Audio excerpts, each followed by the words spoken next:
You tie this on here. It goes down, it loops around, it comes around this pulley, and when I pull on it, what it does is it activates this blade. See that? Just like that. That's how you cut. You get your leverage from this.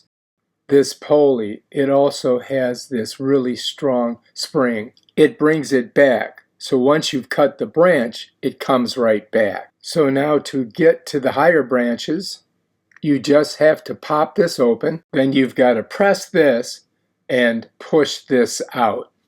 And this will go up. And I need to get it pretty high. It's got a red line, and that's as far as I can go. If you look at this, it shows a lock on it. See that? And up there is the branch that I've got to get. All right, so here it is. Just so you can see 1, 2, 3, 4, 5, 6, 7, 8, 9, 10, 11, 12. So that's how long that is.